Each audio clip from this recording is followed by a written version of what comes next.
Cómo el capitán Hernando Cortés envió a Castilla, a su majestad, 80.000 pesos en oro y plata, y envió un tiro que era una culebrina muy ricamente labrada de muchas figuras, y toda ella, o la mayor parte, era de oro bajo, revuelto con plata de Mechoacán, que por nombre se decía el Fénix, y también envió a su padre, Martín Cortés, sobre 5.000 pesos de oro. Y lo que sobre ello avino diré adelante. Pues como Cortés había recogido y allegado obra de 80.000 pesos de oro, y la culebrina que se decía el Fénix ya era acabada de forjar, y salió muy extremada pieza para presentar a un tan alto emperador como nuestro gran César, y decía en un letrero que tenía escrito en la mesma culebrina: esta ave nació sin par, yo en serviros sin segundo, y vos sin igual en el mundo. Todo lo envió a su majestad con un hidalgo natural de Toro que se decía Diego de Soto, y no me acuerdo bien si fue en aquella sazón un Juan de Rivera, que era tuerto de un ojo, que tenía una nube, el cual había sido secretario de Cortés. A lo que yo sentí del Rivera, era un hombre no de buenas entrañas, porque cuando jugaba a naipes y a dados no me parecía que jugaba bien, y demás de esto, tenía muchos malos reveses. Y esto digo porque, llegado a Castilla, se alzó con los pesos de oro que le dio Cortés para su padre Martín Cortés, y porque se lo pidió Martín Cortés, y por ser el Rivera de suyo mal inclinado, no mirando a los bienes que Cortés le había hecho siendo un pobre hombre, en lugar de decir verdad y bien de su amo, dijo tantos males. Y por tal manera los razonaba que, como tenía gran retórica y había sido su secretario del mismo Cortés, le daban crédito, especial el obispo de Burgos. Y como el Narváez y el Cristóbal de Tapia, y los procuradores del Diego Velázquez y otros que les ayudaban, y había acaecido en aquella sazón la muerte de Francisco de Garay, todos juntos tornaron otra vez a dar muchas quejas de Cortés ante su majestad, y tantas y de tal manera, dijeron que fueron parciales los jueces que puso su majestad, por dádivas que Cortés les envió para aquel efeto, que otra vez estaba revuelta la cosa, y Cortés tan desfavorecido que lo pasara mal si no fuera por el duque de Béjar, que le favoreció y quedó por su fiador, que le enviase su majestad a tomar residencia o que no le hallaría culpado. Y esto hizo el duque porque ya tenía tratado casamiento a Cortés con una señora sobrina suya, que se decía doña Juana de Zúñiga, hija del conde de Aguilar, don Carlos de Arellano, y hermana de unos caballeros y privados del emperador. Y como en aquella sazón llegaron los 80.000 pesos de oro y las cartas de Cortés, dando en ellas muchas gracias, ofrecimientos a su majestad por las grandes mercedes que le había hecho en dalle la gobernación de México, y haber sido servido mandalle favorecer con justicia en la sentencia que dio en su favor, cuando la junta que mandó hacer de los caballeros de su real consejo y cámara. En fin de más razones, todo lo que estaba dicho contra Cortés se tornó a sosegar con que le fuesen a tomar residencia, y por entonces no se habló más en ello. Y dejemos ya de decir de estos nublados que sobre Cortés estaban ya para descargar, y digamos del tiro y de su letrero de tan sublimado servidor como Cortés se nombró, que, como se supo en la corte, y ciertos duques y marqueses, y condes y hombres de gran valía se tenían por tan grandes servidores de su majestad, y tenían en sus pensamientos que otros caballeros tanto como ellos no hubiesen servido a su majestad, tuvieron que murmurar del tiro, y aun de Cortés porque tal blasón escribió. También otros grandes señores, como fue el almirante de Castilla y el duque de Béjar y el conde de Aguilar, dijeron a los mismos caballeros que habían puesto en pláticas que era muy bravoso el blasón de la culebrina, no se maravillen que Cortés ponga aquel escrito en el tiro. Veamos ahora, en nuestros tiempos ha habido capitán que tales hazañas haga, y que tantas tierras haya ganado sin gastar ni poner en ello su majestad cosa ninguna, y tantos cuentos de gentes se hayan convertido a nuestra santa fe. Y demás de esto, no solamente el Cortés, sino los soldados y compañeros que tiene, que le ayudaron a ganar una tan fuerte ciudad, y de tantos vecinos y de tantas tierras, son dignos de que su majestad les haga muchas mercedes, porque, si miramos en ello, nosotros de nuestros antepasados, que hicieron heroicos hechos y sirvieron a la corona real y a los reyes que en aquel tiempo reinaron, como Cortés y sus compañeros han hecho, lo heredamos, y nuestros blasones y tierras se rentas, y con estas palabras se olvidó lo del blasón. Y porque no pasase de Sevilla la culebrina, tuvimos nueva que a don Francisco de los Cobos, comendador mayor de León, le hizo su majestad merced dela, y que la deshicieron y afinaron el oro, y lo fundieron en Sevilla, dijeron que valió sobre 20.000 ducados. Y en aquel tiempo, como Cortés envió aquel oro y el tiro, y las riquezas que había enviado la primera vez, que fueron la luna de plata y el sol de oro, y otras muchas joyas de oro con Francisco de Montejo y Alonso Hernández Puertocarrero, y lo que hubo enviado la segunda vez con Alonso de Ávila y Quiñones, que esto fue la cosa más rica que hubo en la Nueva España, que era la recámara de Montezuma y de Guatemuz y de los grandes señores de México, y lo robó Juan Florín, francés, y como esto se supo en Castilla. Tuvo Cortés gran fama, ansí en Castilla como en otras muchas partes de la cristiandad, y en todas partes fue muy loado. Dejemos esto, y digamos en qué paró el pleito de Martín Cortés con el Rivera sobre los tantos 1000 pesos que enviaba Cortés a su padre, y es que andando en el pleito, y pasando Rivera por la villa de Cadaholso, comió o almorzó unos torreznos, y ansí como los comió murió súbitamente y sin confesión. Perdónele Dios, amén.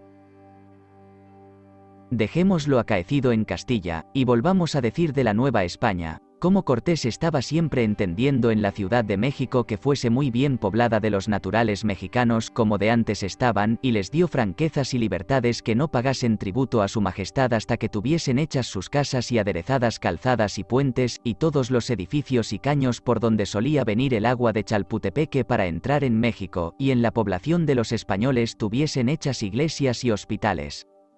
de los cuales cuidaba como superior y vicario el buen padre Fray Bartolomé de Olmedo, y había él mismo recogido en un hospital todos los indios enfermos y los curaba con mucha caridad, y otras cosas que convenían. Y en aquel tiempo vinieron de Castilla al puerto de la Veracruz 12 frailes franciscos, y por vicario general de ellos un muy buen religioso que se decía Fray Martín de Valencia, y era natural de una villa de tierra de campo que se decía Valencia de Don Juan, y este muy reverendo religioso venía nombrado por el Santo Padre para ser vicario, y lo que en su venida y recibimiento se hizo diré adelante.